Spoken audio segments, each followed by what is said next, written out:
One of the things that we must ask ourselves is, if Jesus stood in front of us and said, "Trust me," what would it take for us to trust him? Would it take a sign for us to believe? Or, well, as we've gone through just last week, the first sign that Jesus performed, and when the disciples saw it, they believed. And in a sense, many times today, people may say, well, yes, if I saw what John saw, I would believe what John believed. But the problem is, I haven't seen what John saw, thus I don't believe what John believed. And sometimes people may give that argument. And when it comes to the scriptures, many times people may think, well, it's just a bunch of religious fairy tales, religious stories, myths that were written down many years ago, and maybe we can't accept it for what it is. But yet, Christianity did not just start out with a philosophy. It started out with real people in real places recording real events. And that is what John was one of the 12 individuals who traveled with Jesus, walked with Jesus for at least 3 years. He heard the stories. He saw the miracles, but he did not write about miracles. He wrote about signs. Signs point to something bigger. But John also was there and watched Jesus crucified. But John also was there after Jesus rose again and saw Jesus many times over, saw the resurrected Jesus. And at the end of his life, after many of the other disciples had passed away, he wrote down this account of the life of Jesus. Now, as we think about believing, not necessarily what we've seen, but based on what we have heard. Some people would rather say, you know what, I only believe what I see. But really, that is not true. All through life, we believe things based on what other people have told us. Now, sometimes we read the news, sometimes we read the history, sometimes we read social media. Now, I caution anything on social media. Don't take everything from social media for fact, right? But so much of life, when you go to the doctor, you take their word when they prescribe you medication. Even though you've met them very briefly, and they're giving you medication that you have no clue about, and yet we take it. Why? Because there is a trust in the source that they have knowledge that I don't have. They have seen things that I haven't seen. And they know more of what is best for me. When it comes to history, all history, well, we've never been there. Now, for me, World War II is a historical event that I never experienced, but I take it on the account of eyewitnesses. Some of you may have lived through that, and it's not necessarily an eyewitness account, it is true experience. But all of history, whatever it is in the past, but we base it on key witnesses, people who were there, who have passed it down. Now, there is a caution when it comes to a conflict of interest. Mechanics, we cannot take them at their word, right? Now, I don't know if there's any mechanics here, but back when I was in university, I just bought a new car. Now, it was 6 years old. It wasn't brand new. And I took it to a mechanic, get an oil change, and they had it advertised free inspections for the car. They do the full inspection, and they come back, and one of the things on the list was I needed a new radiator hose. The first guy that comes through says it was hard and brittle. He walks off. Then the next guy comes, and he says it was soft and flimsy. What is it? I figured it's got to be somewhere in between. It doesn't need to be replaced. And when it comes down to a mechanic, many times, there is a conflict of interest. They're going to tell you something to sell you something, right? Whenever there's something somebody tells you to sell you, you got to be cautious. What John is writing, he is not profiting at all. These writers, as they wrote down the historical facts of the things that they had seen, they did not become rich in what they wrote. Instead, it cost them their lives. It cost them going to prison. And so when you read this account, we are trusting what an eyewitness has passed down to us. And sometimes it can be very difficult. But yet when we read this passage, Jesus is not asking us to do something that was not asked back then. Not every individual back then saw in order to believe.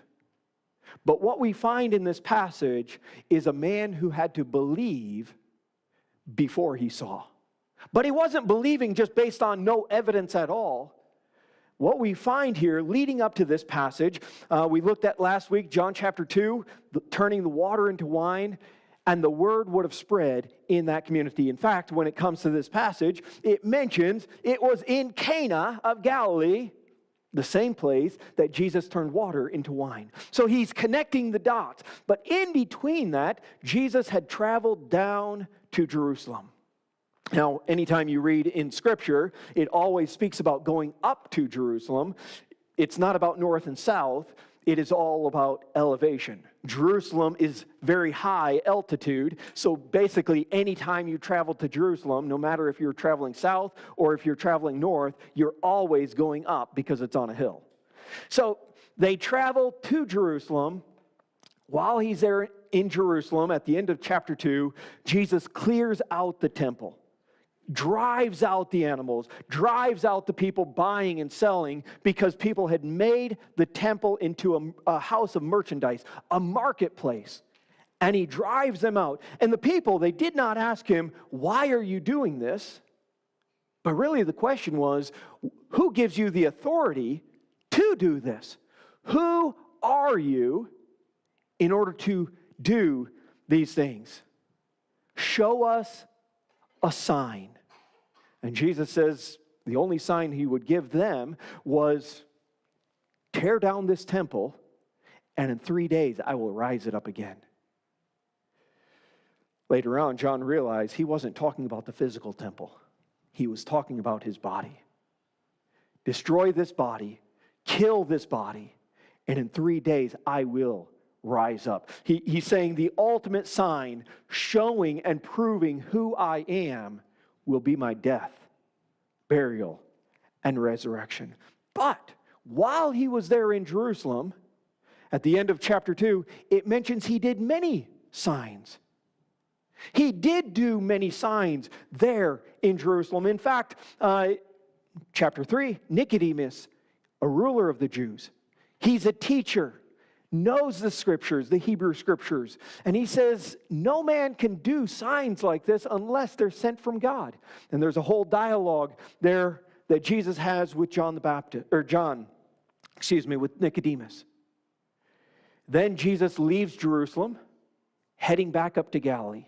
On his way, he's passing through Samaria. In John chapter 4, we find the Samaritan woman. He meets her at the well. And through her word, going back to the city, telling everybody, come, see a man which told me all things that ever I did. Is not this the Christ? Many people believed, but then, as Jesus stayed there for a couple days, many more believed because of the words of Jesus. Now, Jesus finally arrives back in Galilee. And that's where we pick up in this passage, John chapter 4, in verse 45, it says, so when he came to Galilee, the Galileans received him, having seen all the things he did in Jerusalem at the feast, for they also had gone to the feast. So as Jesus arrives back into Galilee, now he had some delays in getting back to Galilee. He stayed there in Samaria, and he took his time making it back, but everybody else, they had already arrived there. And what would you do if you had heard all the signs that Jesus had done in Jerusalem? Well, I think you would be telling everybody who didn't go what you did see. So word was spreading not only what Jesus had done there at the wedding, but word was spreading from what had taken place in Jerusalem. So much so that there in verse 45, or in verse 46, so Jesus came again to Cana of Galilee, where he had made the water wine, and there was a certain nobleman whose son was sick at Capernaum. Now, just a little Cana of Galilee and Capernaum, it was about 20 miles away. Now, 20 miles doesn't seem too bad for us. But it was a very rough terrain. It was very steep going from Capernaum up to Cana. It would take about 8 hours walk. So this man had left his home. He had heard about Jesus in Cana. He traveled to Cana, and he meets Jesus there. In verse 47, when he heard that Jesus had come out of Judea into Galilee, he went to him and implored him. And that word implored really means begged him, pleaded with him to come down and heal his son, for he was at the point of death. When you think about this scene, this man leaves his dying son, travels an 8-hour journey, trying to meet Jesus. Why did he do that? He probably hadn't seen any signs that Jesus had done. Everything was based on rumors from eyewitnesses. This is what we had heard Jesus do. This is what we know about Jesus. And so this man, nobleman, probably a religious leader in the area, leaves his home, travels an 8-hour journey by foot to meet Jesus. Why? And really it comes down, he was desperate. But also, he believes Jesus could do something about it. His son was dying, and he's heard that Jesus can perform miracles. Jesus can do things that we can't do. And he begins begging him. But Jesus' next statement sounds a little cruel or harsh. But he's not being harsh. He's just bringing something to light. It mentions there in verse 48, then Jesus said to him, unless you people see signs and wonders, you will by no means believe. It's almost an indictment against them. Unless you see some miracle, you're not going to believe. Unless you see some sign, me perform something. But really what they were looking is just for a miracle worker. They weren't looking beyond. But the problem is if our foundation is based on the spectacle, if our belief is based on something amazing happening, as soon as that stops, our faith stops. And really you see that all throughout Scripture when you look back and you read through the children of Israel. Remember when they left Egypt? Think about the 10 plagues and everything that took place during those 10 plagues and how God really destroyed Egypt and set them free. But it didn't take long where they began doubting God again. When they came to the edge of the Red Sea and the army of Egypt was coming behind them, yet God parted the Red Sea. They crossed over on dry ground. And when the Egyptians followed, God drowned them in the sea. But yeah, how long did it take before they began complaining again? We don't have any bread. What are we going to do? We're going to die here in the wilderness. Moses, you've just let us out here to die. And so many times, for 40 years, they began complaining, and they had to keep seeing something amazing in order to believe. But yet, so many times, we live in the same way.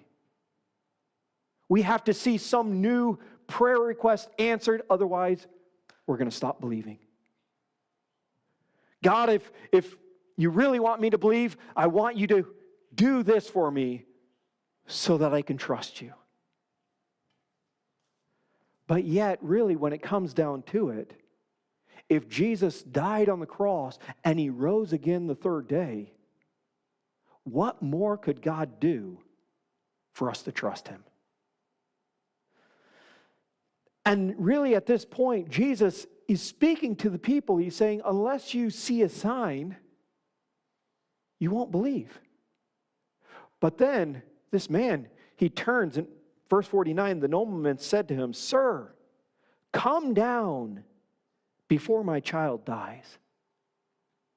In a sense, he's saying, I'm not necessarily looking for a sign to believe. I just want a sign so my son lives. I believe that you can do something. And I'm asking you to do it.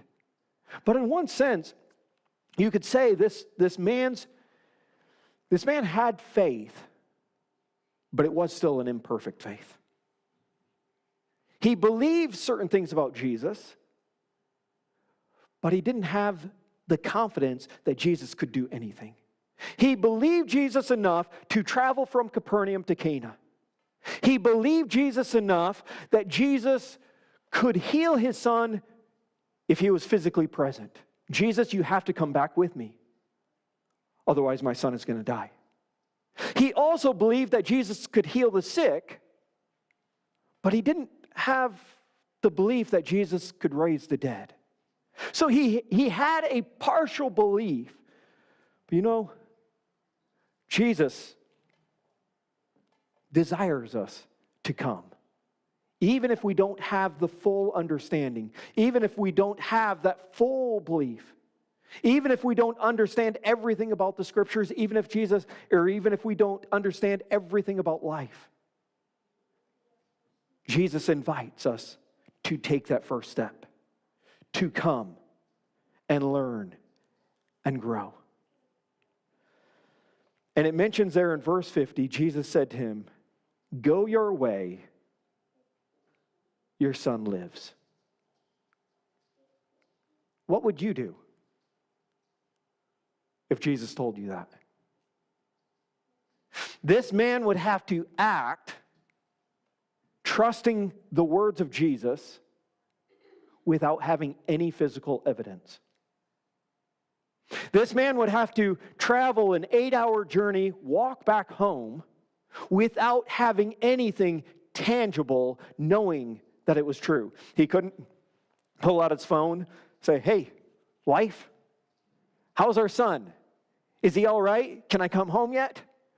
No, he didn't have that luxury that we might have, where we would text, we would call, we would find out facts before we would go. This man, he was given a promise from Jesus, and he heard the accounts from others. And based on the accounts of others about Jesus and the promise from Jesus, he had a choice. Would he remain there and keep begging? Or would he walk back home, trusting the words of Jesus? And yet it mentions there, so the man believed the word that Jesus spoke to him, and he went his way. Jesus says, unless you see a sign, you won't believe.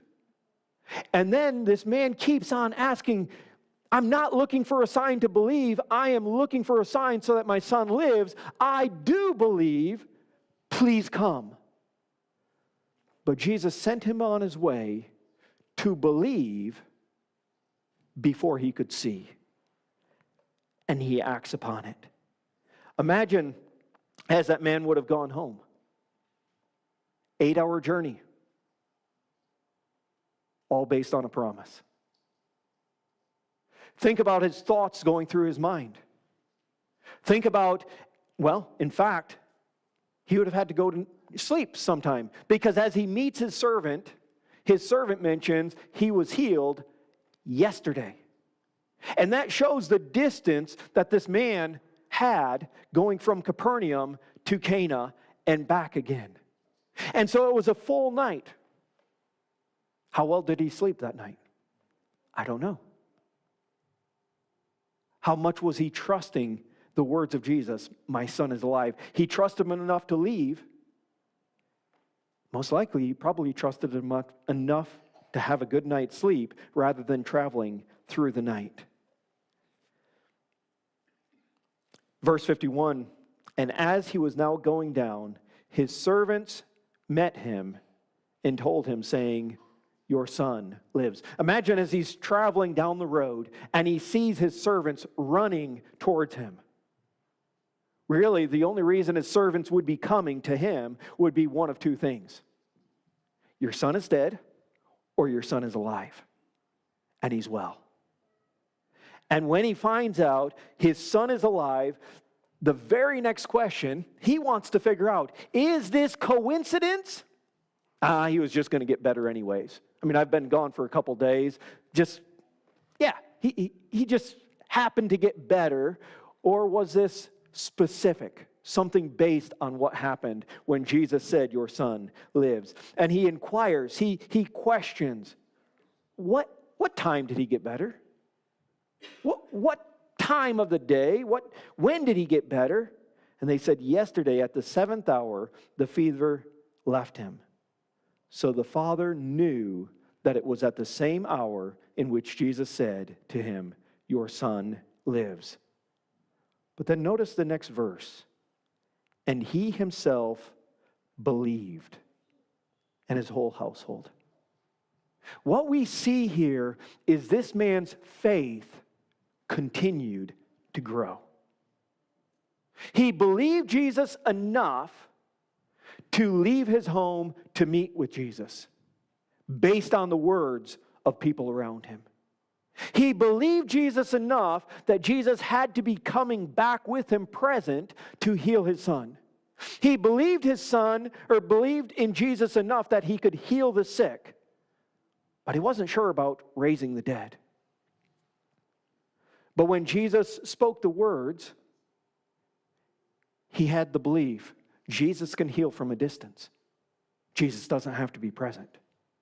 But when he saw his son physically well, and it happened at the exact same hour that Jesus said those words, it caused an even greater faith.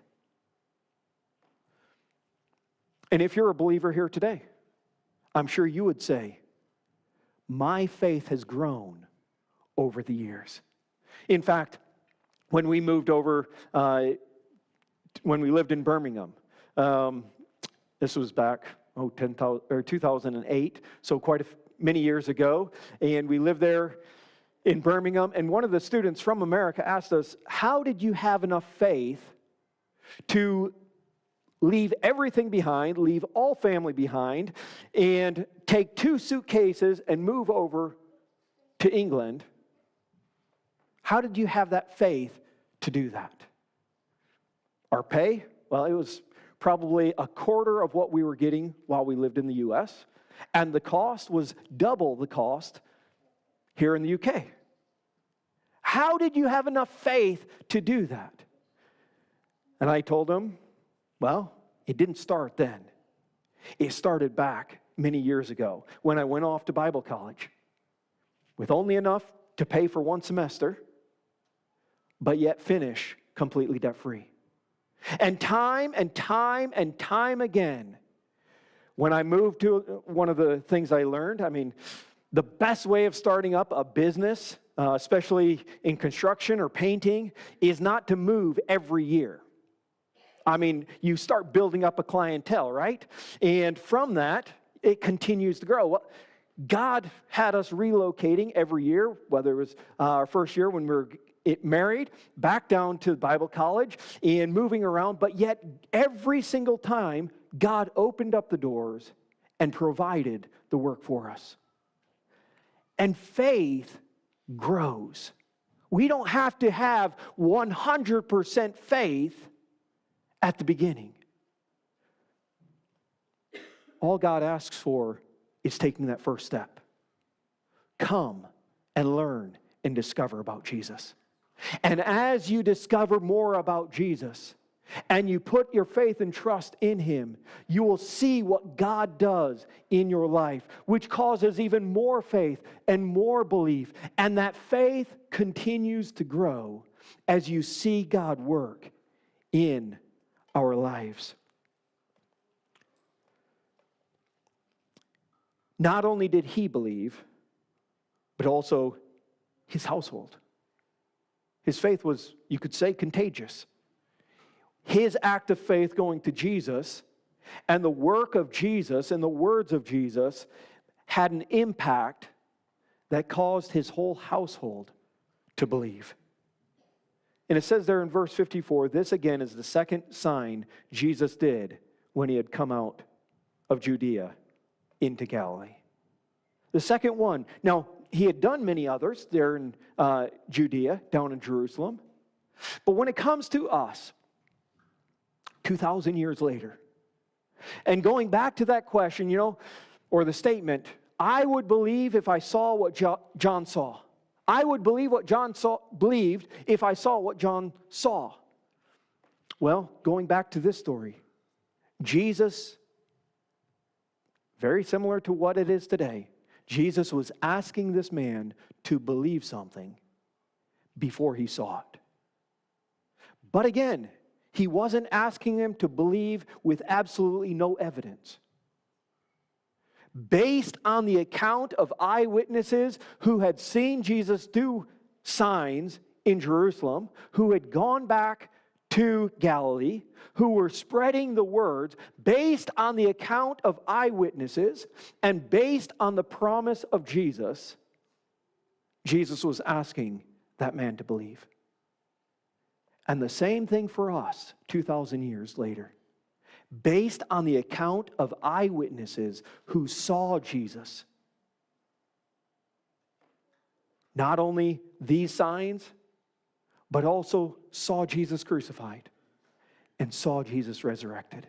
Based on the account of eyewitnesses and based on the words and the promise of Jesus, Jesus asks us to believe. Going back to that conversation that Jesus had with Nicodemus in John chapter 3, John chapter 3 and verse 16, Jesus said, "For God so loved the world that he gave his only begotten Son, that whoever believes in him should not perish, but have everlasting life. For God did not send his Son into the world to condemn the world, but that the world through him might be saved. He who believes in him is not condemned, but he who does not believe is condemned already, because he has not believed in the name of the only begotten Son of God." These are the words of Jesus, a promise from Jesus. Every individual who believes on him as the Son of God, who has died on the cross to make the payment for our sins, and that he rose again the third day, every individual that believes on him and asks God to forgive them of their sin will be saved, will have everlasting life, will have that relationship with God the Father. But he also gives that promise, every person who does not believe, who rejects Jesus and rejects the sacrifice that he made for us, he says, will be condemned, will be lost, will be separated from God because of our sin. And so what Jesus does 2,000 years later, very similar to this passage, based on the accounts of eyewitnesses and the promise of Jesus, he invites us to believe. And maybe you would say, you know what, I have put my faith and trust in Jesus. But yet, maybe you struggle with doubts. Maybe you struggle with questions. And you almost have that prayer, God, I want to believe. Prove yourself to me. He doesn't have to prove himself. He already has proved himself 2,000 years ago when Jesus died on the cross and rose again. And what he's inviting for us is to trust him.